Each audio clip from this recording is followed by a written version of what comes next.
All right, guys, good evening and welcome to State of the Federation.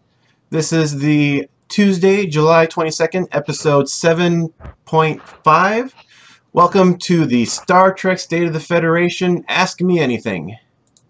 All right. Today is going to be kind of a little bit more of a laid-back show. We'll be looking for the chat for any kind of questions you have, so feel free to participate in that. And as an extra bonus, I have a couple buddies joining me today. All right. Tucker, David, hello and welcome to the show. Hey, Will, thanks for having us. We are the Borg. You will be assimilated. What's up, everyone? Nice. So everyone knows who I am. I'm Will. Let's see. So I was going through my introduction, but everyone knows me. So why don't we have Tucker? Why don't you give us a little introduction? All right. Hi, everybody. My name is Tucker. I am out of the Southern California area, which has a huge meta. We have at least 2 venues that regularly see upwards of 20 people. We have a number of stores above that. If you wanted to play Attack Wing every week, you absolutely could. And what that means is we see crazy, crazy stuff. Am I coming through okay? I'm hearing you fine. Great, awesome. I started playing Attack Wing a little bit too late to get on board, to get a shot at Deep Space Nine, but I am doing very well in Collective so far. You hear me now? Yeah, you're fine. Okay, good. Are you listening? Are you trying to watch the channel and not hearing yourself? Oh, should I not do that? 9. Probably should. I'm doing very well. No, you're fine over there. Okay. I'm sorry, guys. I am not so good at this whole Sky thing. I'm doing my best. A lot of the metas down here play what I would like to call penalty cure, which is anything is legal so long as it does not cost you a faction penalty. We do have some mixed events. We have some ship cure. I don't know anybody who's fleet cure, but I'm assuming there's somebody out there. Yeah, that's pretty much. Oh. I generally prefer to play Federations or Klingons when I'm not out to win, which is when I play Borg. Everyone loves Borg. That should just about cover it for me.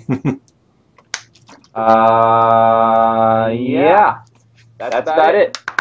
Nice. All right, hey guys, I'm David. I'm coming to you from Central Valley, California, up in the Modesto area, which is like halfway between Sacramento and Fresno. And I envy Tucker's meta right now because I've had about four to six people at all the events that I've been at. So I play in Modesto, and I also play in Hillmar, which is a little town south of Modesto. But yeah, my metas, we went kind of everything goes in Dominion War, and then we shifted to ship here, kind of what Tucker was saying with the whole faction penalties, so things like con work and the Vulcan captain that lets you mix Federation and Vulcan stuff, and lore. So those types of things work for us, but yeah, it's we see a lot of Federation players, a lot of flagships, just like most people, a lot of Picard's, Gencon stuff. Everybody going for the high captain skills. So Borg took first and second in the collective OP that we just did on Saturday, and I imagine that that's going to continue for a while. Cool. Yeah, since we're talking about metas all the time, I think that's a fine thing to start off with. In my area, in Central Florida, so about as far away from you guys as I can possibly get without being over in Europe. Right. We had a slight drop off after Dominion War. Our last Dominion War OP, I believe, had 11 or 12 players in it. Dropped off for the episodic ones. We were down to like 6 to 8. And then for our collective one just last week, it was up to 16. So that was rather fun and interesting. And as some people might have guessed, the top 3 were all Borg. Wah, wah. Yeah. The Borg are assimilating the area. Yeah. It's a sad thing. But yeah, I was actually talking to Tucker before the call, and you did make a good point. We might have to stop calling things faction pure, since there's now like 4 or 5 varieties of faction pure. Yeah, there's penalty pure, which is anything that costs a penalty is disallowed. It sounds like, David, that's what you're seeing as well. There's ship pure, which is everything on a particular ship has to be the same faction. And then there's fleet pure, which is everything in the fleet has to be the same faction. I am not fond of fleet pure and ship pure for a couple of reasons. One of the major ones being, as a point of entry for new players, the fact that Kira Nerys comes in the USS Defiant blister, so you have to explain to new players, no, you can't run the captain you just bought. You know, if that's your only ship, you have to run Cisco. I'm not fond of it, but there are some balance concerns. You know, we've all seen it. I think penalty pure strikes a nice compromise, but you know, your mileage may vary, and hey, whatever you think is fun, that's the name of the game. Well, the name of the game is Borg, but theoretically, it's whatever you think is fun. Oh yeah. So David, so you've been seeing something similar? Yeah, and what we've kind of gone with now is we're doing ship, well, I guess penalty pure on any given ship, plus letting independence mix. So you don't even need the flagship on a ship to make it independent for it to work. So you could throw the Gorn commander on a Nagvar, and you'd still be pure in our meta. Okay, the only exception we have is you can pay the point and get Khan anywhere, because otherwise he basically costs 16 points on any non-independent ship and a resource. But hey, he's Khan, man. That problem. But yeah, he is Khan, and that's worthwhile. And the other thing we do is the Vulcan captain you mentioned, who comes to mirror. His name escapes me at this exact second, but the one who this is a captain who reduces for you guys at home. I got it. I got this one. We're talking about the captain of the Nivar, right? The one that Nivar, yeah. He's the one that gives you a faction discount on Federation and Vulcan technology. Well, it's not a faction discount, it's just -2 points, but the intent of the card is so clearly to be played with Federation tech that we just let it slide. Oh yeah, so anyone that mentions, you know, other factions and all that good stuff. I'm hearing that there's a big echo. Okay, alright, so what I'm going to go ahead and say is, since we're just going to be chatting here, you said earlier you wish your meta was as large as mine, and that is a little bit of a blessing and a curse. Simply because I am a pretty good attack wing player. You know, I consistently top 6, let's say, out of 20-some people. But the problem is, I can go 3-0 and at some venues and still not have a crack at a prize.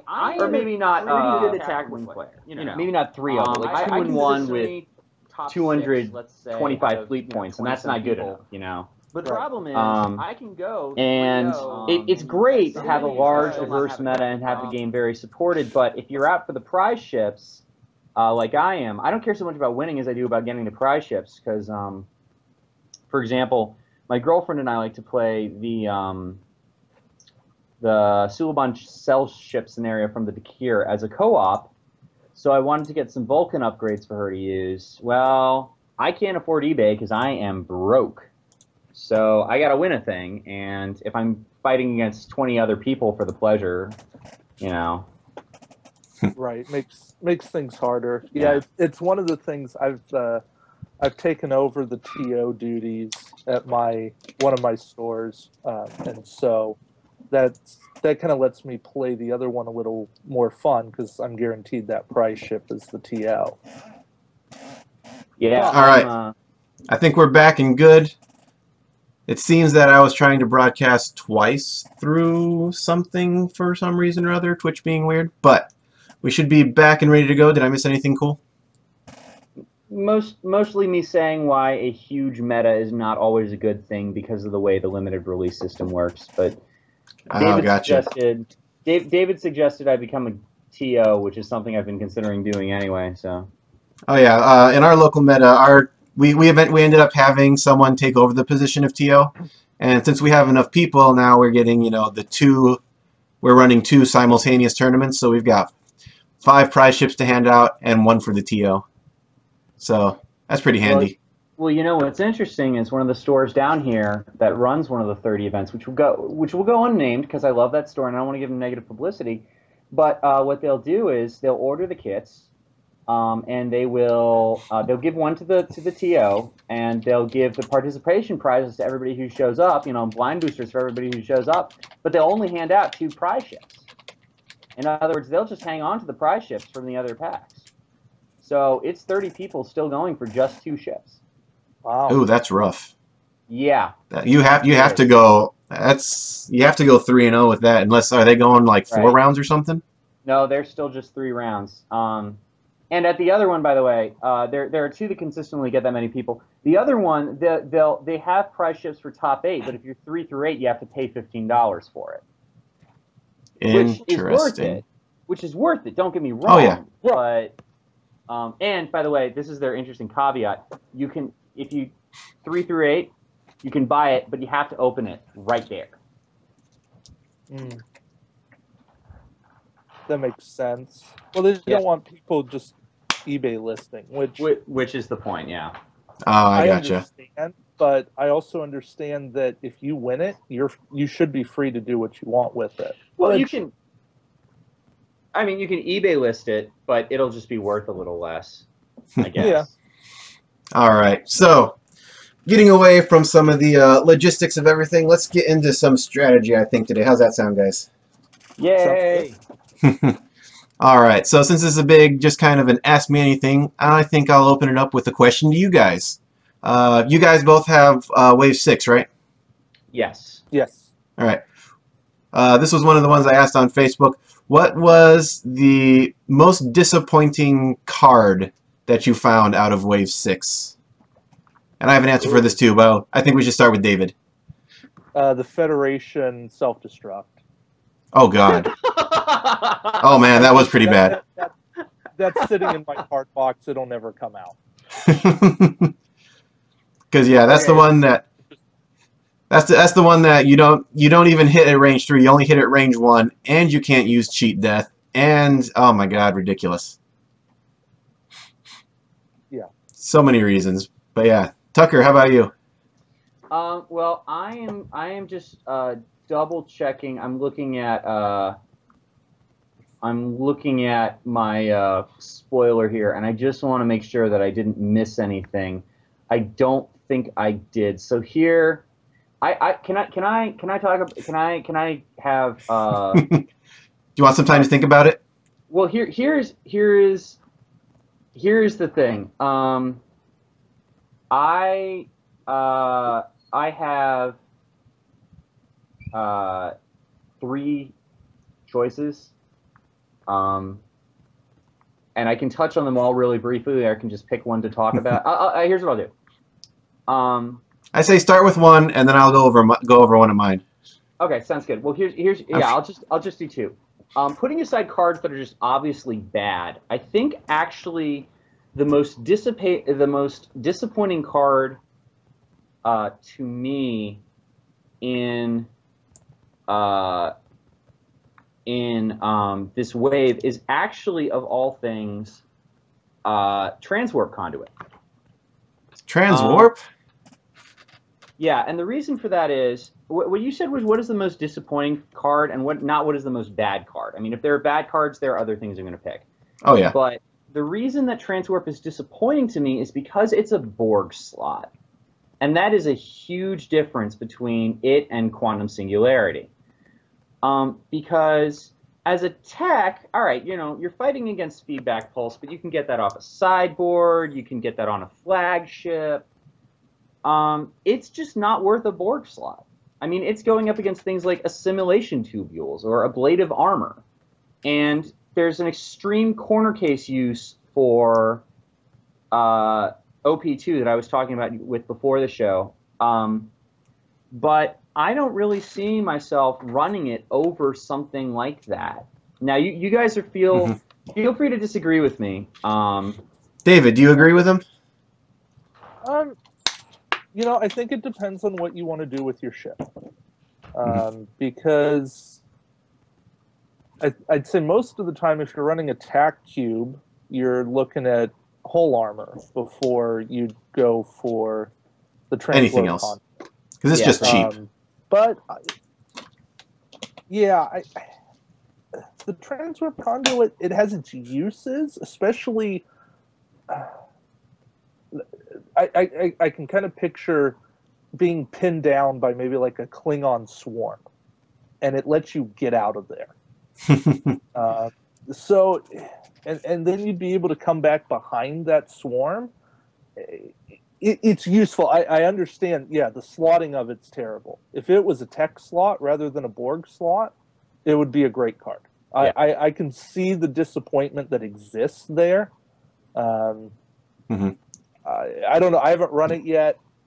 I don't know how useful it would be in the grand scheme of things, but I can see the time for it. Gotcha. Well, here's what I would say to that. I mean, think about this question. You're a Borg, so assume you have a 360 firing arc.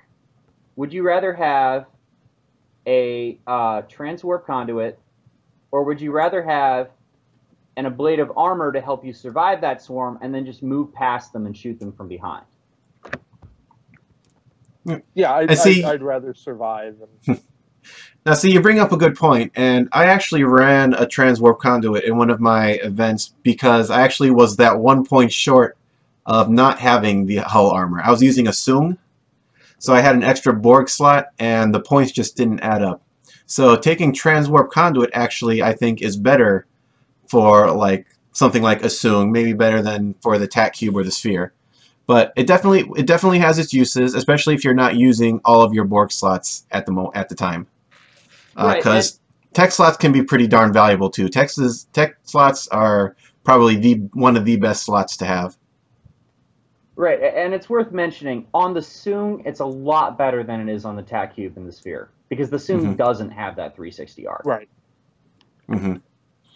So yeah, transwarp conduit for mine, and I may or may not, I hope I will, get a lot of flack for this from you guys. Remataclon. Interesting. At the end of the activation phase, if your ship is in the forward firing arcs of at least 2 enemy ships within range 1 to 3, you may discard him to get +2 to your captain skill, and also +2 attack dice on all of your attacks this round. Let me tell you why. It is because of one little tiny phrase, and it is if your ship is in the forward firing arcs. Oh, no Borg. This does not work against Borg ships. Oh, that's awful. Oh. It works against everything that is not Borg, and I think that is going to be the killer of it for me. How about you guys? Right. You're absolutely right. If he comes out on the 5th wing patrol ship, he's great. He was on the big battle cruiser. Oh, you want to put him on the patrol ship? If he's out... No, I'm saying... Well, could be useful. I'm saying if he comes out during the Dominion War, he's useful. But now in a Borg environment... he loses a lot of that flexibility. I mean, that's... Let me put it this way. Assume that you're in my meta where you need to go 3-0 to win. Or assume you're even in David's meta where the last round is probably going to be against a Borg player. That's 4 dead points. I mean, that's swinging. I mean, you can get a lot of good quality stuff for 4 points in a crew slot. That is rough. I did not notice that. And oh, you know what? I know everything. Oh, sorry, you were saying? You know what? I just realized the promotional Cisco gets a bonus if he's in 2 forward firing arcs, which makes Cisco worse at fighting the Borg than everyone else, which is really funny. If you know your Deep Space Nine. Cisco never had any luck with the Borg. His only encounter turned really bad. And tell me about it. We had to suffer. And then he never faced him again. So. That's true. That's true. Well, you know, it's a true story. Apparently, I was just looking this up the other night. So I'm leaving it up to you guys for the next couple minutes. The good old temporal distortion. Yeah. Okay. So here's my theory crafting, like off the top of my head. You take SotF, right? And you take maybe the Enterprise D for the sake of argument, right? Okay. Or actually, I'm going to change that. You take the Excelsior, let's say. Get the free scan, yeah. Right, you get the free scan. You take the scan token. You use Janeway to oh,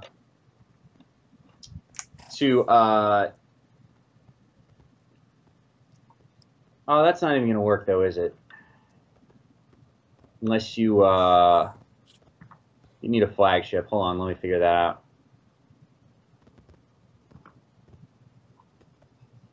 Yeah. All right. So how's this for offense? All right. You take the Enterprise D with the Federation flagship, so free evade, right? Free battle station? Or are you talking about the Federation independent flagship? The Federation independent flagship. Okay.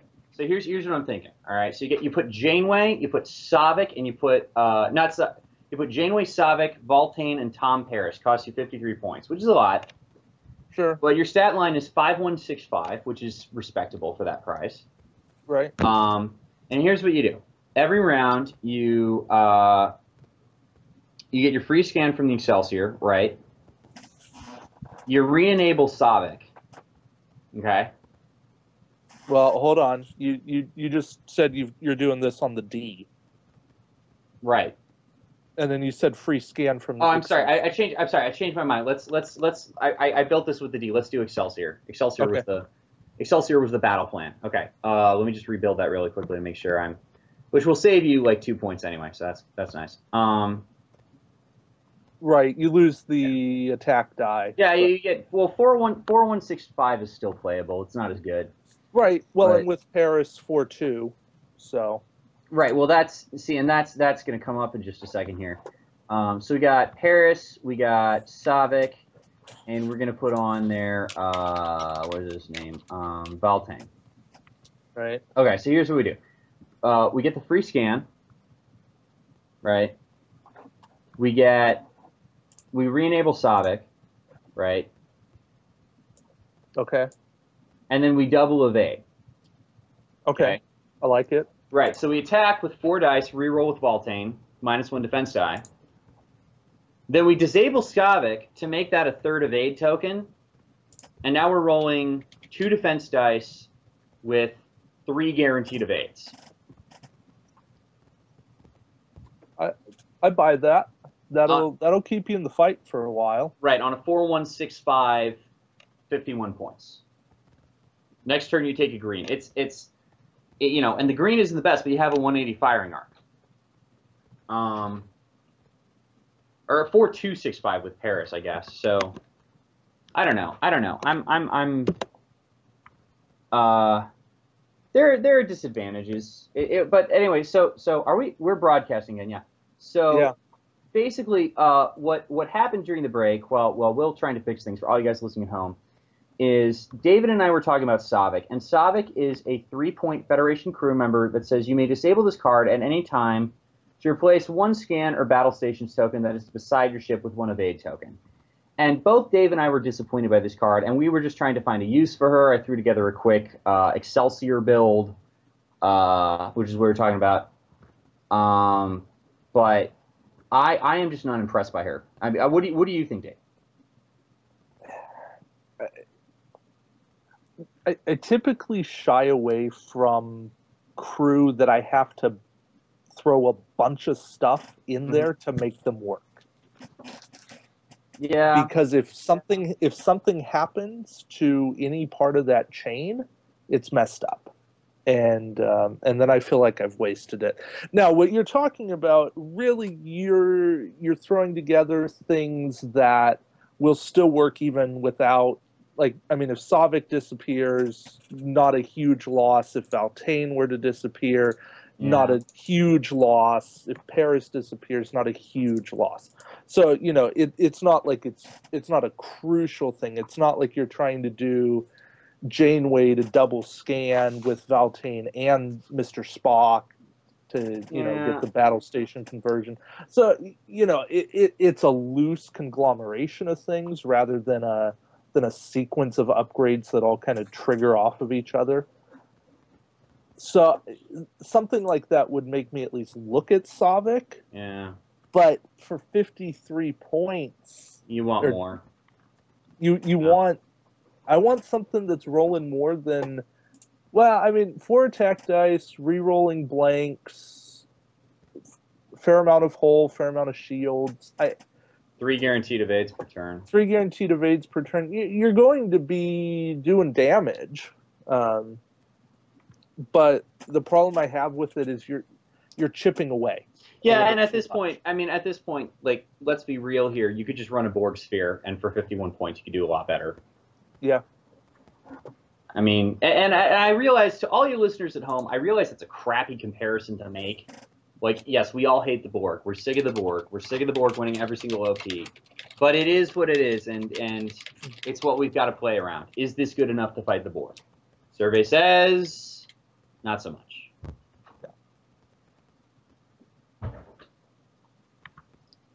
Oh boy. Any luck there, Will?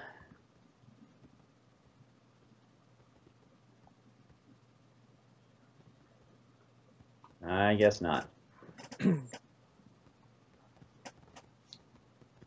Well,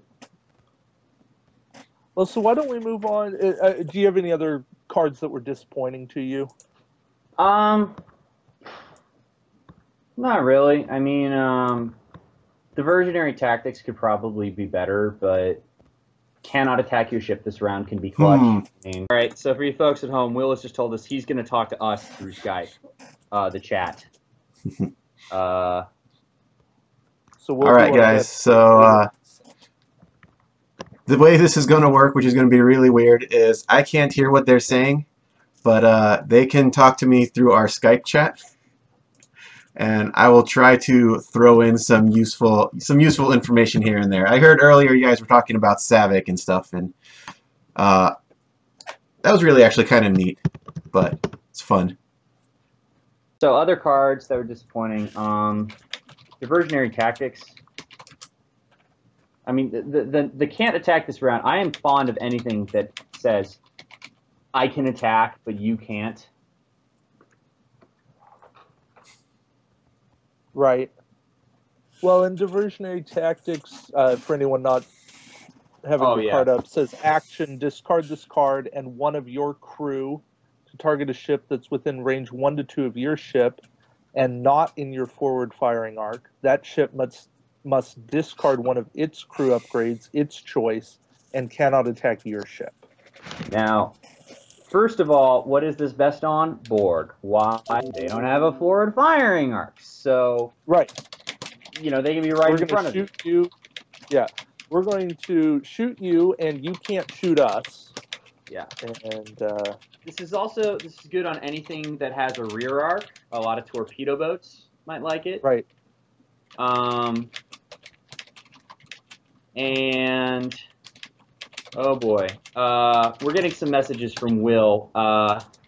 He thinks he's just going to leave it up to us. I think we can keep going I think we can keep going, yeah. For a few minutes. I mean, we may not go an hour and a half, but I think Tucker and I have enough to chat about at least for 10 minutes. I mean, look, you know, we can talk about diversionary tactics. We can maybe cover the Gencon promos a little bit, and then we could call it a day after that. How does that sound to you? That sounds good to me. All right. Let's do that then. So this diversionary tactics thing is awesome on board. The problem I have with it is you discard it and a crew member. I mean, good God. You know, and yeah, okay, it ganks one of their crew. But they're choosing who they lose. Yeah. I mean, this could very well be you paying 10 points for one of theirs, literally. Now, the can attack, nice. That could be clutch. But sure. Oh. But if I'm losing a crew member, right? I mean, if I'm taking diversionary tactics, I'm taking something like Goval or Follower of Khan or Right. Bokra or Param, the 1 point guys that you don't really care if you lose them. Yeah, and I would take Goval, who, by the way, for you guys at home, that is discard this card at any time to prevent one of your other crew ARC cards, your crew upgrades from being disabled or discarded. If this upgrade is deployed to a ship with a Borg captain, you must spend 1 drone token to use this ability. Dual faction Borg independent 1 point. This guy is a rock star. This guy is an absolute rock star for 1 point. Yeah, I when I first got the pack, I opened it. I was looking at him. I said, "Oh, 1 point card. How useful can that be?" And then I went, "Wait a minute." Yeah, I believe. Sorry, go ahead. Didn't mean to interrupt. That's probably the most useful ability we've ever seen on a 1 point card. By a long shot. Now, I believe Will talked about this at length last time, so I don't want to harp on it too much.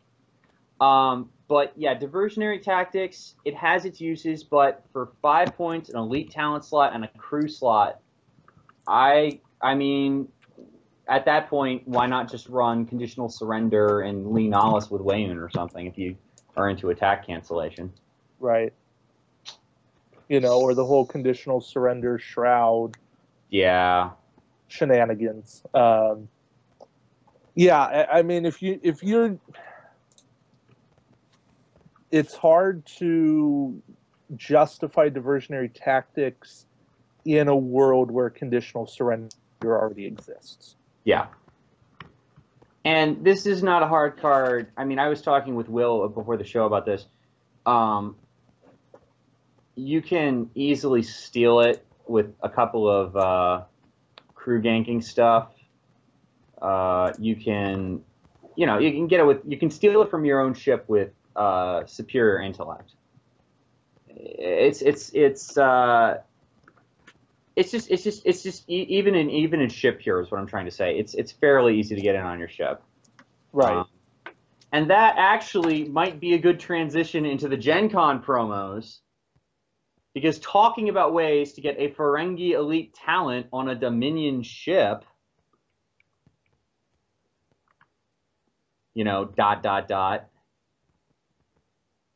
Sorry, I'm taking a moment to pull up the StarTrek.com article on those.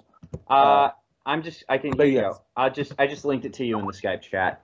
Gotcha. Thank you. All right, so normally we'd probably talk about Cisco first, but because of that excellent segue, let's talk about Ilum Garrick, and I am going to put a link to the first 3, which is Garrick, Bashir, and Cisco in. Oh, I can't put anything in the chat because I don't have an account. Wah. No, I can. Okay, well then, here, I'm gonna send you a link to put in the chat, just so that the or actually. I got the whole article linked. Okay, so. Great, awesome. Okay, so this guy Garrick these are the cards, by the way. You can get if you go to Gencon and you buy a set of cloaked ships or Deep Space Nine from WizKids, they will give you 8 cards, all of which are crew upgrades, and they're all from the Deep Space Nine series. And the first one is Ilum Garrick, who says he's 4 points Dominion. Not that matters, as we'll see. During the modified defense step at the combat phase, you may disable this card to add 1 evade result to your defense roll. All right, pretty good. Here's the kicker. He has an elite talent slot, and he says you do not pay a faction penalty when assigning Ilum Garrick or his elite talent upgrade to your ship. If Ilum Garrick is ever disabled or discarded, you cannot use his elite talent upgrade.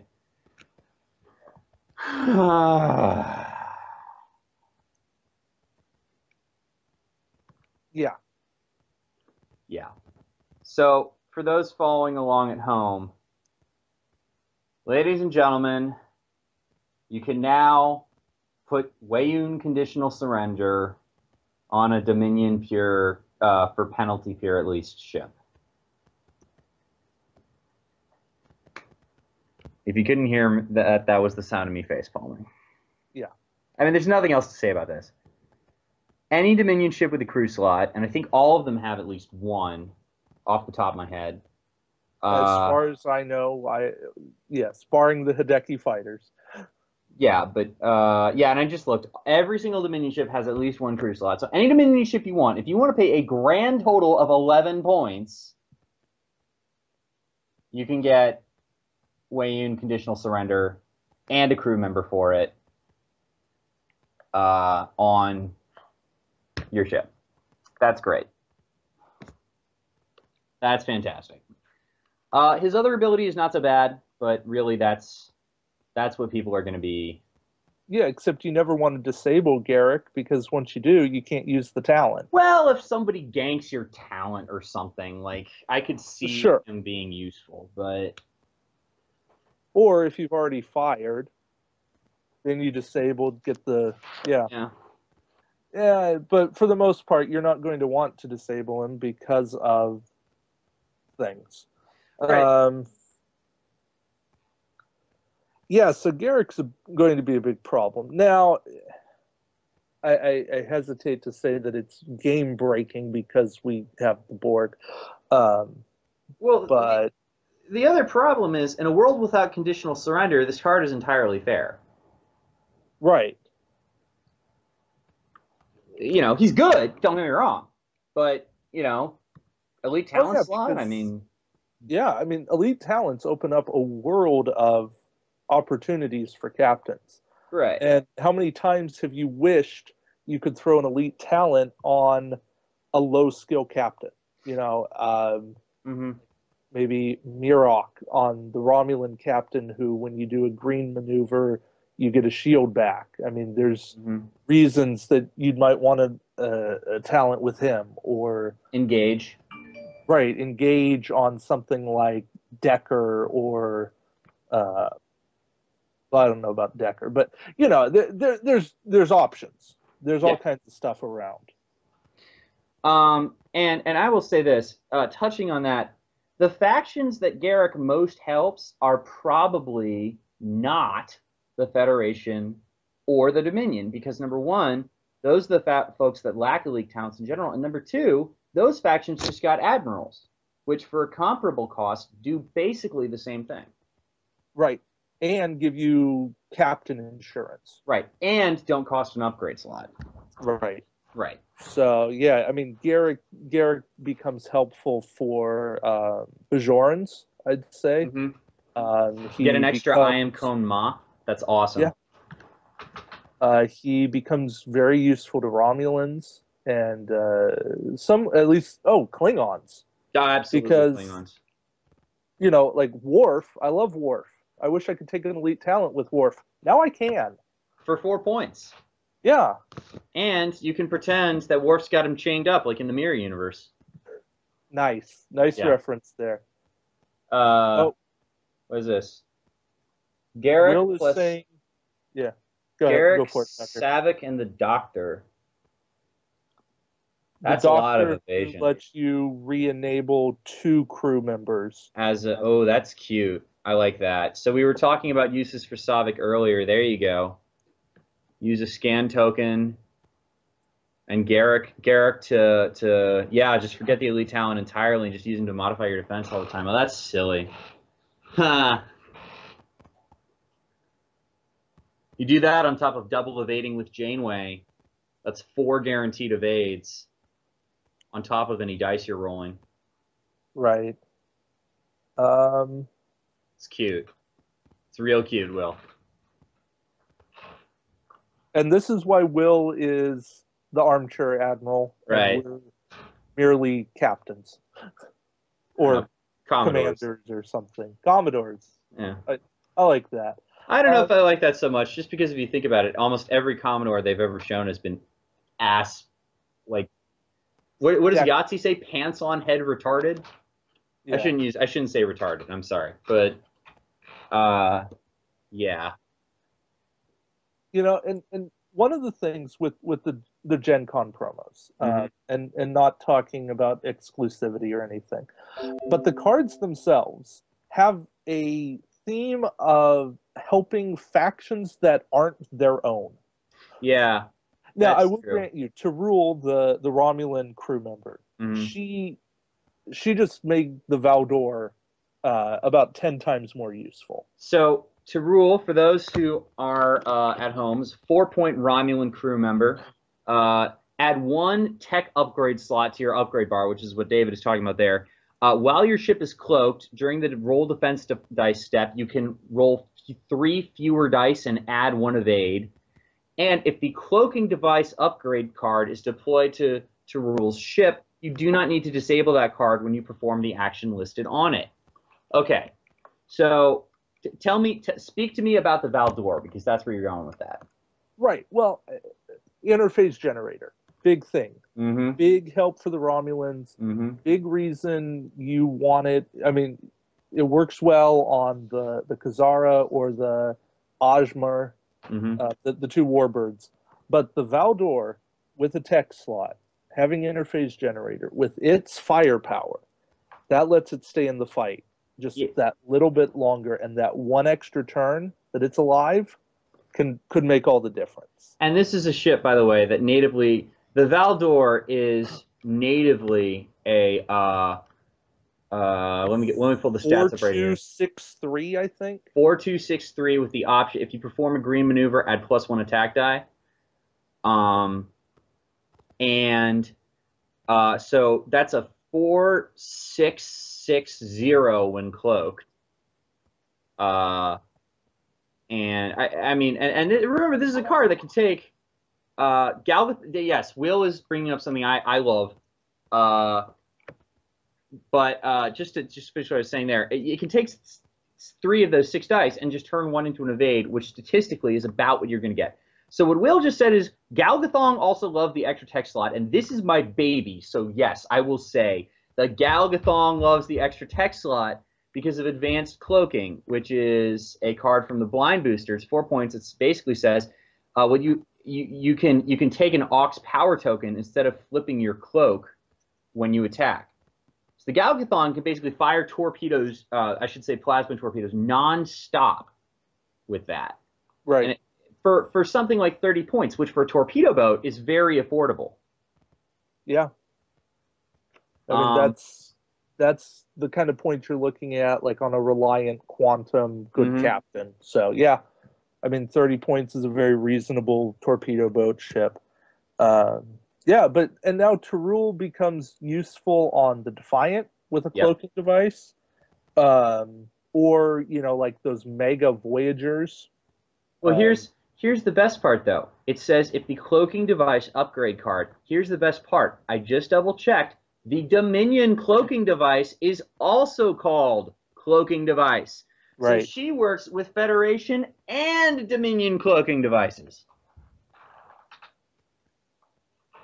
So if you wanted to take the Dominion and put her on, I don't know, Keldon build for some reason, she would work there. Yeah. So good options all around with Tarul. Yeah. I mean, granted, 4 points for a crew member is up there in cost, but not super high. No, it's correct. I'd pay it for what she get. I would pay 4 points for the tech upgrade slot alone. Right.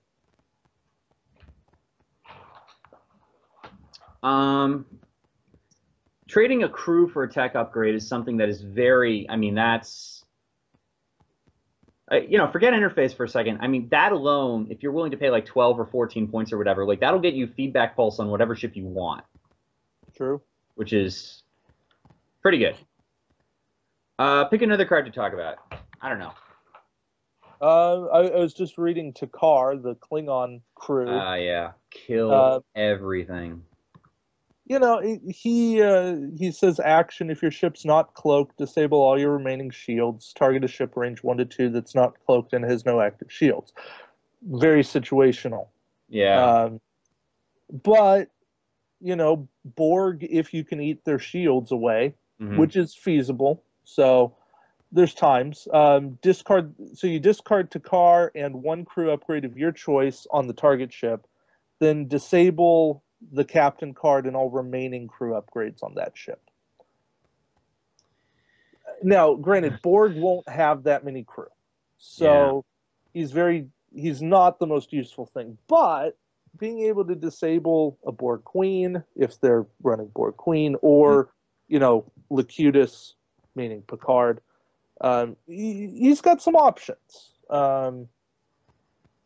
Now, here's what I have to say about this. Takar is interesting, but he costs the exact same thing and works at the exact same range as Klingon Boarding Party. Right. And there are very few times, the crew gank is nice, but there are very few times where I would rather disable a captain rather than disabling every upgrade on that ship. True. And that's the rub of it. He's not bad, don't get me wrong. He's good. It's just there's something else I might want to run instead. Right. And for 5 points, you're looking at the same thing. Right. He's not the reason you're getting this set, though. Yeah, that is correct. I'd say your most. I mean, Garrick's a great card. We've talked about him. Tarul's pretty good. Quark is a very nice upgrade. Yeah, you want to talk about Quark really quickly? Sure. So Quark says at the start of the game, place one non-Borg tech or weapon with a cost of 5 or less face down beneath this card. At any time, you can discard Quark to flip the upgrade that's beneath the card face up and deploy it to your ship, even if it exceeds your ship's restrictions. So Quark gives you a free tech or weapon slot. He's 2 points, Ferengi faction, so most of the time he's going to be 3 points. But you can now throw that on, a Romulan science vessel, something like that, give him torpedoes. It gives you options. Mm-hmm. And that tech slot's useful for similar reasons that we were saying about Tarul. Mm-hmm. If you're just looking for the tech slot, you're better off with Quark. Yeah. So Quark would end up helping, Romulan, Klingon lists. I mean, a lot of the Klingon ships have tech slots. It is worth mentioning that the various penalties do apply to him. So in other words, if you've got a 5-point tech that's off faction for your ship, you're not going to be able to run it because that costs 6, and Quark checks that and says, nope, too much for me. But with that said, there are some amazing 4-point techs out there. For nothing else, the Ferengi EM pulse is pretty darn good. Yes. And that's 4 points, so Quark can hide it under himself.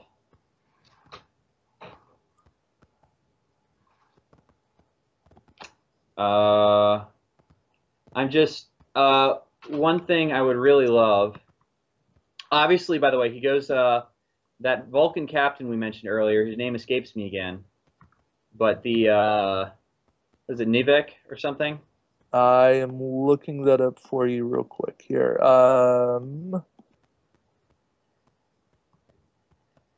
Vanek. That's his name, okay. Vanek. All your Vulcan and Federation tech upgrades cost -2 SP. Well, that discount gets applied to Quark. So,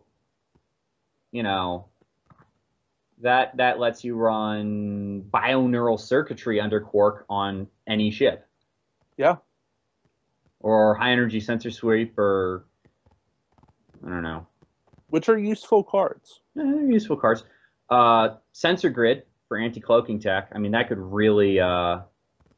because Quark's not an action to reveal his tech. I mean, that could really mess up a cloaker if he doesn't see it coming. Right. Yeah.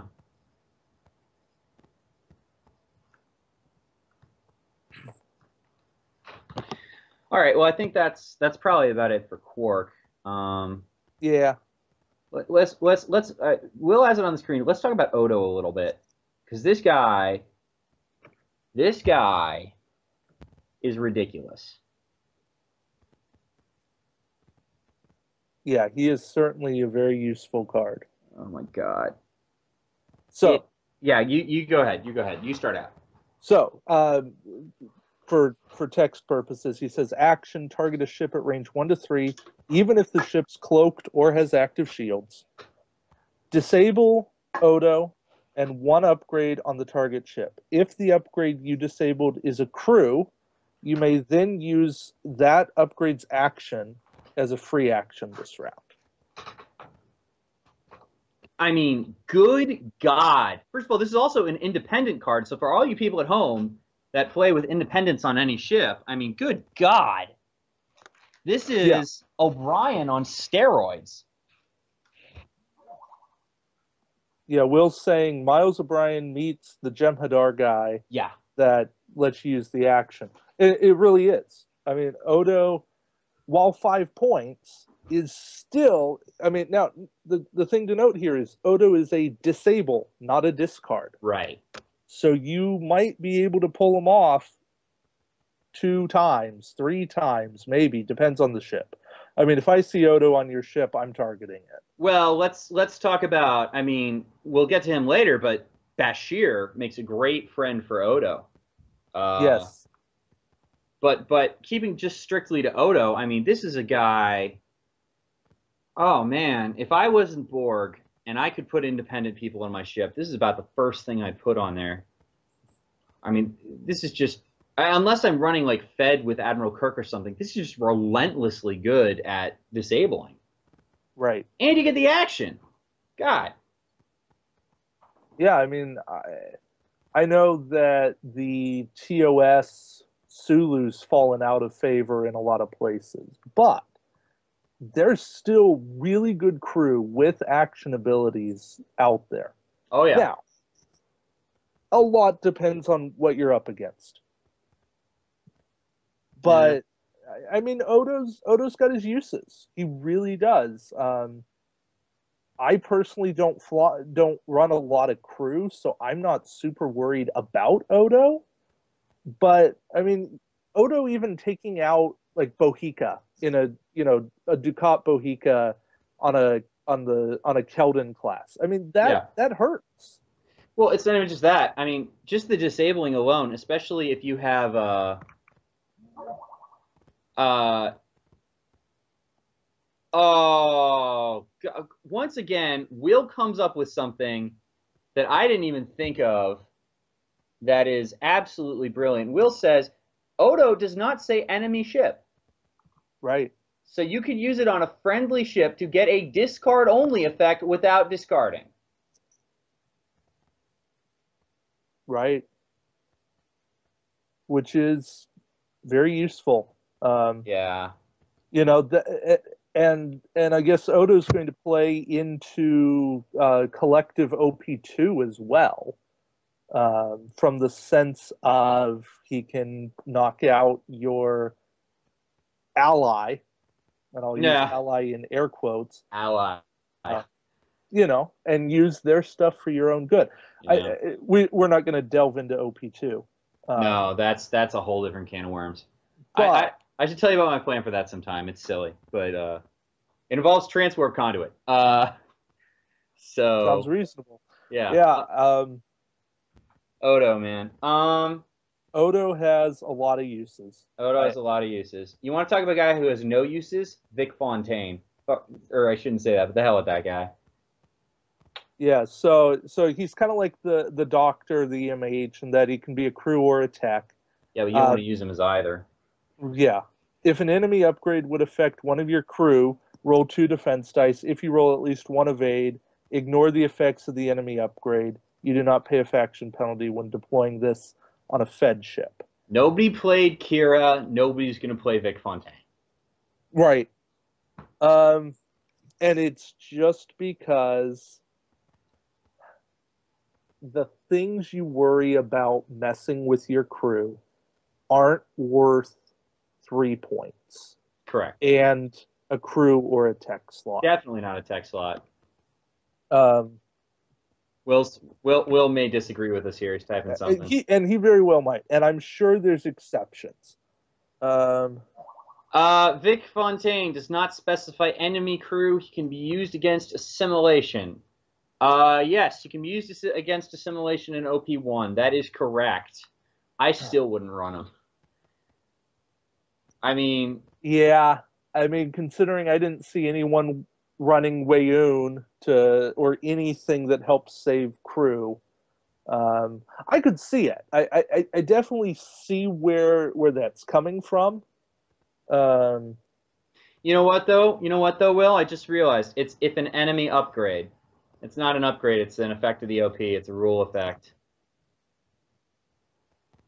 Right. So he's saying specifically Oh. assimilation two. Oh, I see. I thought you were talking about the collective one. Yeah. I could see that. You know what I do? You know what I do? I put him as backup to cost. Okay. You have to target costs, then you have to target then Vic tries and saves costs. I can see that. And then if Vic fails to save costs, you still have Vic trying to save the other crew, else. Yeah. Yeah. And I guess yeah. So there's a place. Again, Vic's one of those upgrades you have to build around because he's somebody you're going to want once you have 2 or 3 really good crew members on your ship, and that's tough. That's getting into a lot of points. And the other thing I will say, by the way, is the thing I don't like about him is you got to roll the dice. Right. I mean, how many times have you all out there rolled 2 defense dice and just come up with nothing? Oh yeah. Oh, I'll do you one better. You want to talk about sad stories? I was telling this to Will last night. I had a 9 attack die Borg tactical cube on Saturday, and I rolled 1 hit, 1 battle station, and 7 blanks. Well, I can actually do you. I can do you a little better than that. I attacked in a fit of desperation in OP1 in the finals. I seskulled and attacked for 5 with my little bug against a Klingon Vorcha who at that point was at range 3 and cloaked, so rolling 7 defense dice. Okay. Nothing. He rolled nothing. And that won me the game. And I feel a little bit bad for that, honestly. Yeah. Because that Vorcha wound up being the difference. And it was that was kind of and the crit he drew, by the way, is the one that says you can't use your action bar actions. So he could even cloak after that. That was ugly. That was ugly. All right, so we got two more cards of the Gen Con. We got Bashir and Cisco. Which one do you want to do first? Let's hit Bashir, and then we can finish off with Cisco. Okay. So Bashir says, action, move a disable upgrade token from one of your disabled crew or tech upgrades to one of your non-disabled crew or tech upgrades. You may then immediately perform the action, if any, listed on the upgrade that you moved the token from as a free action. I'm sure there's some uses. Mm-hmm. But considering that you can't double disable something, yeah, this is a guy. Go ahead. I was just gonna say, this is a guy I have been trying to find a use for this guy from day one, and everything else I just sort of rather just I mean the main thing that popped into my head was the cloaking device, but I'd rather have to roll for that, honestly. Yeah. He's got to have some kind of combo with the Doctor, but I just don't know what it is. Yeah, I mean, I could see a Bashir Odo, like you were talking about, combo. Yeah, Bashir Odo. Be able to use Odo as a free action, who can then disable a crew that gives you another free action. So there's uses. But I think Bashir is going to take some ingenuity to get to play well. Yeah, and I will say this. I mean, if we're talking about Bashir and Odo on the same ship, you're looking at least a 9-point investment. And I'm just not, I don't know. It could be worth it. Maybe not. He's let me put it this way. I would definitely run him over to Carr or maybe Victon Fontaine. He's not the weakest card in the pack. He's got uses. Yeah. It's just, and this, by the way, I should say this. I didn't say this at the beginning of the show. My primary gaming experience prior to Attack Wing was Magic the Gathering. So I am a deck building guy, and this is a guy that sets off my sense that says maybe he's not so good now, but down the line something is going to happen to make him amazing. Right. Something's going to, I don't know what it is, but something is going to come out and just break him in half. That is my honest belief. Yeah, and I think we've seen that. I think we've seen some older cards coming back into play. I can't recall something right off the top of my head, which makes throwing that statement out really bad. But there are things out there that will cycle in and out of favor. I mean, probably a great example, as Will spoke earlier, is the Galgathon. People looked at it when it came out and said, you know, I would love to use this, but it's just not, there's just not enough action. It just needs one little more action kind of thing. Well, to rule an advanced clone could come along, and suddenly you have the perfect Romulan torpedo boat. Yes. So that makes you pull it back out. Yeah, I ran a Galgathon during the Dominion War one time, and it worked. It actually worked because my opponents didn't quite know what to do with it. Mm-hmm. But it was still, I was kind of forcing it to work, and I had some really good dice luck. It wasn't something I depend upon. Yeah, I mean, it's not. That's the thing. That's why To Rule comes along and makes the Galgathon viable, is because otherwise, in order to get that text light, you have to put a flag shop on it, which is 10 points in your resource, and that's just not worth putting on a ship that fragile. No. Yeah. No, not at all. All right. Cisco. Cisco says it's 4 points. People have been calling for a better Benjamin Sisko. So here's what we got. 7 skill, elite talent, good start for 4 points, pretty good deal. During the roll defense dice step of the combat phase, if your ship is in the forward firing arc of at least 2 or more ships, roll 1 extra defense die against all attacks from those ships. Each time your ship receives a damage card, normal or critical, increase your captain skill by +1 for the rest of the game. These bonuses still remain even if the damage is later repaired. So here's my problem with Cisco. People are complaining about how useless he is. Well, if you are not in 2 forward firing arcs and have no damage on your ship, this guy is a blank 7 skill captain.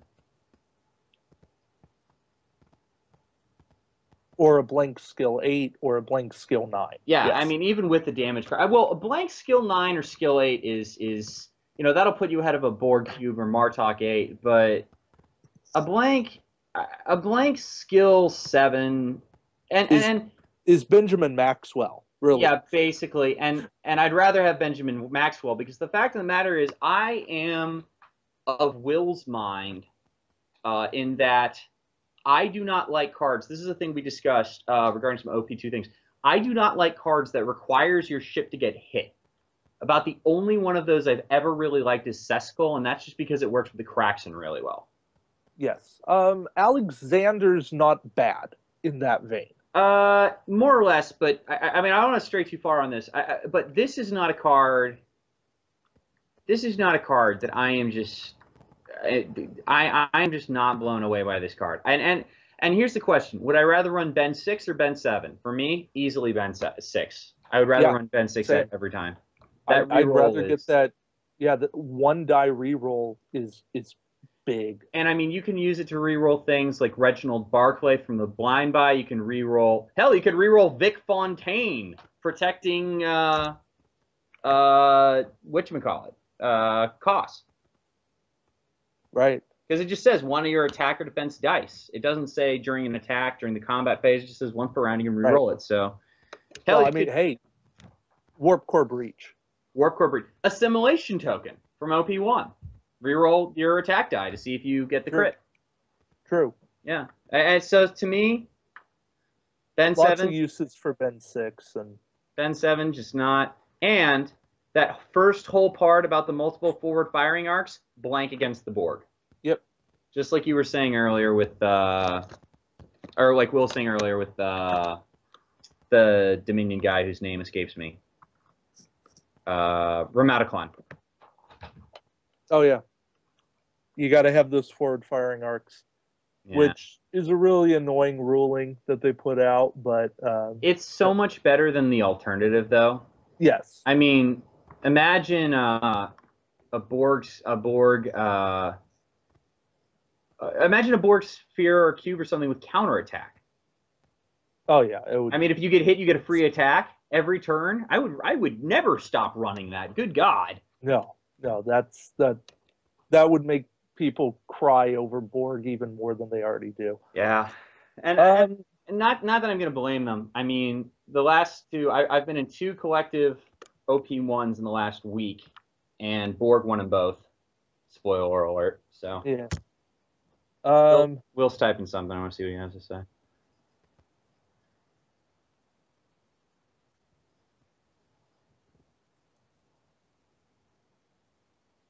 It's taking a while. Whatever. So while he's talking, stars of the Gencon pack, Elam Garrick. Elam Garrick.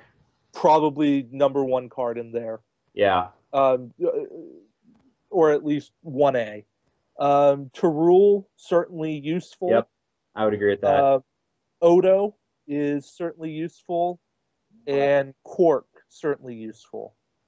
Yeah.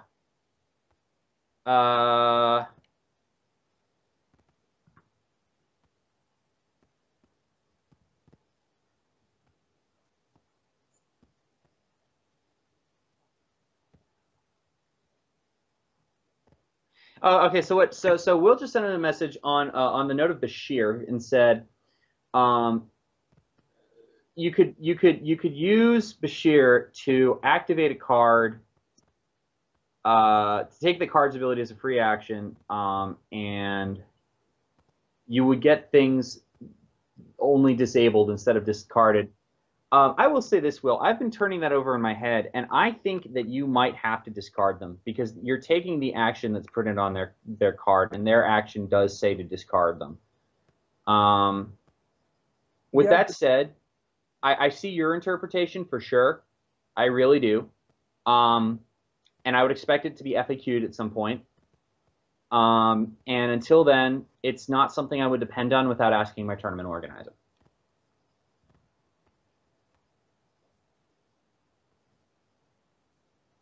Yeah, and what Will threw out as an option for Bashir was using Saylock and something like Quantum Singularity. And Saylock is discard Saylock to target a ship at range 1. That ship cannot attack your ship this round. Quantum Singularity, you get to disappear for the rest of the round. Yeah. Certainly makes you a pain to ever hit. That's correct. And if that's legal. If that's legal. And if it is legal, Bashir becomes an all-star. Yes. I mean, flat out. If this is legal, Bashir is the best card in this pack by a million miles. I mean, you start packing, 4 followers of Khan on the Refit Enterprise just to give him places to put tokens or something. Right.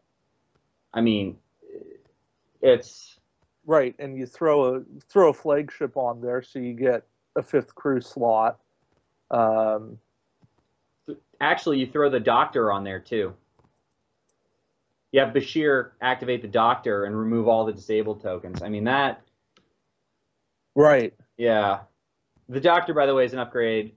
Tech or crew, action, remove all disabled upgrades from all your crew cards. So he combos very well with Bashir, if you're willing to spend the slots. Yeah. So if Will's right in this ruling, which I, as a tournament organizer, would be skeptical of, it may get FAQ'd. They've done some surprising things. I did not expect them to say that Wayun worked against OP1's 4-cube token, so that was a surprise. But if this does work, more power to Bashir, because he is a rock star. I will also say this: I think Quark is going to be very good out of this pack. Yes. That was the other card I was going to mention. Yeah, because the thing is, people have talked about Tana Los for a very long time, the Bajoran captain that lets you play a talent face down. He's never really come into his own, but he eats a very valuable captain slot, and he's a Bajoran, and he's skill like 3 or something. Right. Quark, just a crew member, and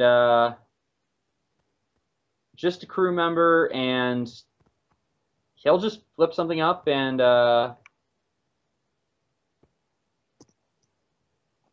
Oh. Oh. Will just sent me an FAQ ruling that two similar cards do not that it works like that. There's the Jem'Hadar guy, Varakara, does not get discarded when he uses somebody else's action, and neither does the discard target. So that's potent. That's some potent stuff. That is some potent stuff. That's gonna okay. Ooh, I have changed wow. my mind. Bashir's the best card in this pack. Good God. Wow. That's Bashir just went up there with Garrick for me. Bashir just went up there with friggin' I mean, I can't even. God, can you now? How would you? Oh my God, I just thought of so. The question I was going to ask myself, ready for this, is how do you put a disabled? How do you put a disabled token on a card that you would have to discard to use? Well, gee, I don't know. How about Kirk? Target a ship at range 1, disable a card. Right. How about Odo? Since he apparently doesn't make a discard either, just put Odo on a different ship. Good sweet heaven. That is something. Yes, Will says I'm evil, I know. That is wow, that is mind-blowing. Well, I think, and to start wrapping things up, because I know we didn't want to go much past an hour and a half. Yeah, it's about that time. What this pack shows us is that there are things out there that if you start to get a little creative with it, you can do some crazy stuff. That's correct. And it gives you reasons to run not Borg. That's correct. Though in non-faction pure, of course, Borg can use all these upgrades, and that's just awful. Right. But the Borg only have the one crew, and that will slow them down a little bit. Dude, I would absolutely put. Well, let me think. What does Borg have in terms of tech? Bashir's not going to work on quantum singularity. Think Croesus flagship. Put Bashir and Croesus on there. Steal everything. I don't know. I think you're right. I think this is mostly a potent, not Borg option. Oh, 4 of 12 would be silly with Bashir. Yeah. Discard this card and one of your drone tokens to target a ship within range 1 to 3. Remove any token, evade, scan, battle stations, or target lock. Then place one scan token beside your ship. If you remove, a blue target lock, take the red as well. Yeah. I mean, being able to ping that every other turn for free. No, that would be every turn. That'd be every turn. Because you can just put the disable tokens, you can just keep putting them other places. Put on the tech or something. Right. But you still have to find a way to get a disable token on 4 of 12. Run Odo on a different ship. Run Kirk on... Oh, I see what you're saying. Because, you have to get it back every turn. Yeah, that's... Right, and you still have to have places to put the other disable tokens. Well, you could put a tech thing on there, use Tetrion emissions or something, and just bounce it back and forth. Sure.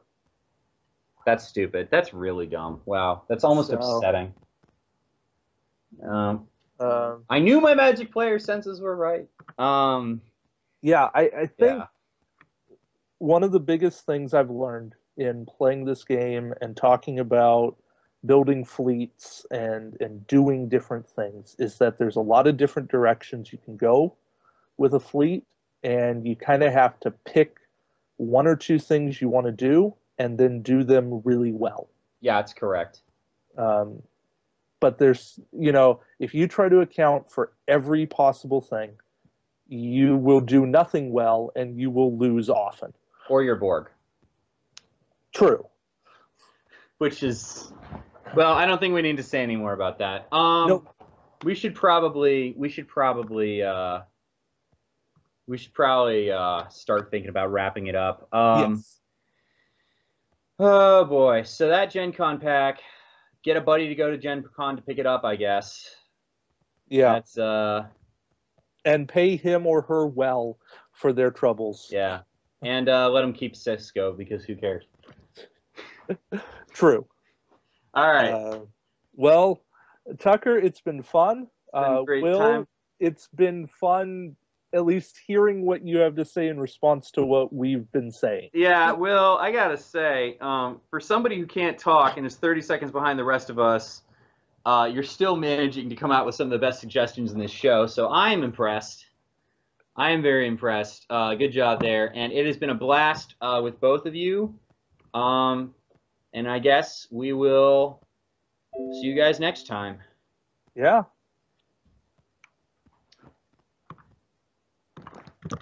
Let's see if Will has anything to say. Oh, yeah. I'm going to ask him. I'm going to ask him that right now. Just make sure he sees it.